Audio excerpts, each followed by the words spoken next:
Full transparency, I'm 29 years old. Obviously, you can tell by my youthful face. I didn't start with much. There wasn't a lot of financial literacy education growing up. I knew just kind of the basics, like don't get in lots of debt, but that was about it.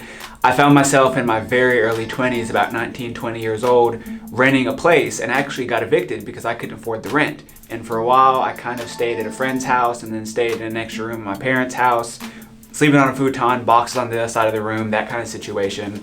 So it's been about 9 years since that day, and it's been a lot of progression. I don't want to make it sound like you can snap your fingers and just, have multiple rental properties, but you have to kind of decide for yourself, where do you want to be and aim for it. Honestly, the first step for me was when I realized I didn't want to be in a situation where I didn't know where my next meal was coming from anymore. I'd been there for a while where I had just enough money to get through the night, or like I knew which gas stations to go to because they'd take a couple extra days to pull the money out of your account, and I'd rush to like earn some money and put it in there.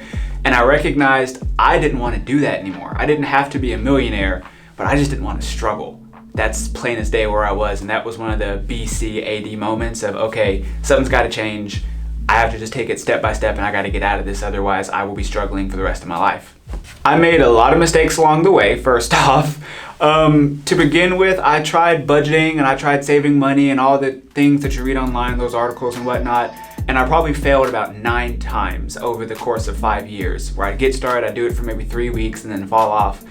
What changed was I took some time to, research, like, how do you budget, how do you deal with your finances, so on and so forth. But also, I looked at myself and I'm like, okay, I can read every article in the world and I can write every Excel spreadsheet I ever want to, but what am I doing as a person that is being detrimental to my own self? It's kind of like if you got a bad habit, you have to address the habit instead of just wishing for it to be gone, because if you're still doing the things that get you there to begin with, the outcome's always going to be the same. So I took some time and I looked up other people in similar situations. I honestly got honest and talked to friends and family and said, hey, I'm struggling and I don't want to struggle anymore. What did you do when you were in my shoes? Let's not reinvent the wheel. I looked at decisions I'd made, cars I'd bought, debt I got into, times that I had to work overtime to, make up bills that I wasn't able to pay. What did I do to put myself in that situation, and how can I stop myself from getting there again? And once I really revisited myself as a person and recognized what I was doing to contribute to it, that's when the momentum started to grow of me getting out of debt, me rebuilding my credit. First time I looked at my credit, it was, I think, 503, and that was after I'd spent some time working on it. So I know I was well below then by that point. Once I recognized I gotta do something about it and I have to talk through it, and I started putting those steps into action, that's when things really started to change. So first house I ever bought, I was 22 years old. I used a zero down program because Adrian didn't have tens of thousands of dollars. It's available for you. I lived in this house for about 5 years. It was a house that I anticipated to live in for a long time.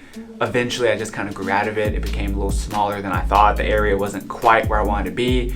So I decided that I was going to rent this house out versus just putting it on the market or whatever. I wanted to bring some additional income into the household. So I put the house up for rent. I bought another house to go live in. By the time I got to that house, I recognized I had gone from one side of the spectrum to the other and bought a house that was a little bit bigger than I needed. So I rented out the basement of that house. And when the other house got rented and my basement got rented and income started to come in consistently, that was a game changer. And I was like, all right, I like this. I like having people helping to pay for my bills and I don't have to do anything for it. And that's when I started figuring out, all right, I'm still a middle class salary. I don't have tens of thousands of dollars, but other people have done this before me. What do I need to do to get that next rental house, to get that next bit of growth and that next bit of wealth? So I feel if whoever you are living with or whatever decision makers are in your finances, y'all have to be united. You don't have to agree step by step on how to go about it and the correct process, the correct procedure, but you have to be working together, because if you want this and they want that and you all aren't talking about it, neither of you will succeed. So I'd say significant others, partners, husbands, wives, whoever, they need to be hands-on. In my world, I know that I tend to make majority of the decisions. I just kind of show up and say, hey, this is my next new adventure, let's buckle up and do it. But I have the endorsement of him saying, all right, I'm behind you. The criticism of, hey, Adrian, love your idea, but your approach is a little off. Like sometimes just having those conversations help you put clarity.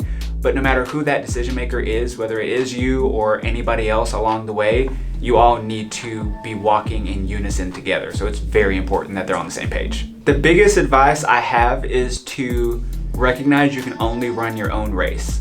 Don't worry about what other people are doing. Social media is bad for you accidentally drawing comparisons. And it's not like you're sitting here seeking out what somebody's doing, but you're sitting on the couch. You maybe knew that you barely paid your bills today and you're just scrolling through and you see people going on vacation and buying cars and doing this and doing that and celebrating their moments. Recognize that you can be happy for somebody without being upset for yourself. Just focus on the progress. I got out of debt. I rebuilt my credit. I got rental properties. That took me 9 straight years of work to do, and sometimes it was fast, sometimes it was slow. The results just depended on where I was at that point in life. Setbacks happen. Just recognize you need to spell out what your goal is and do what you can to aim for it. If you get distracted, if you something comes up, you go a different direction for a little while, that's fine. Just take it a step at a time.